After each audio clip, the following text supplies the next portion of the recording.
Oh boy, here we go again. There are new NSA revelations. Glenn Greenwald revealed information about a program called XKeyscore, which the agency itself called the, quote, widest-reaching system for developing intelligence from the internet. Greenwald described the program as a simple on-screen form that allows analysts access to, quote, nearly everything a typical user does on the internet, including the content of emails, websites visited, and searches, as well as their metadata. Now, remember, it wasn't that long ago that Edward Snowden did his first interview, and he said, quote, I, sitting at my desk, certainly had the authorities to wiretap anyone from you or your accountant to a federal judge or even the president if I had a personal email. Well, he, of course, caught a lot of shit for that, even from liberals like Bill Maher, for example, said he thinks Snowden might be a little delusional for believing he has that wide a scope of powers. Well, now we know Snowden was telling the truth, and he can actually do that.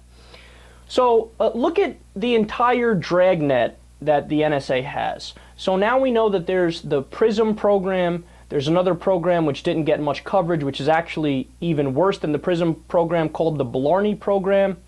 I know it sounds like an awkward sex act, but it's not. It's another NSA spying program.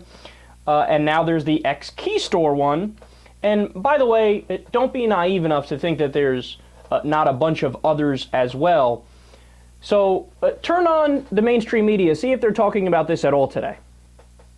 And by the way, they're not. And this is a gross, gross failure on their part, because they should absolutely be talking about this. This is huge news.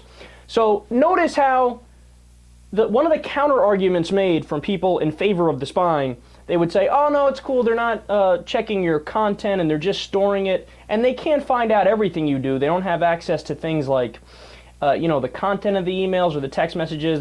They just know who you're calling and how long the call lasted for and where you're calling from and stuff like that.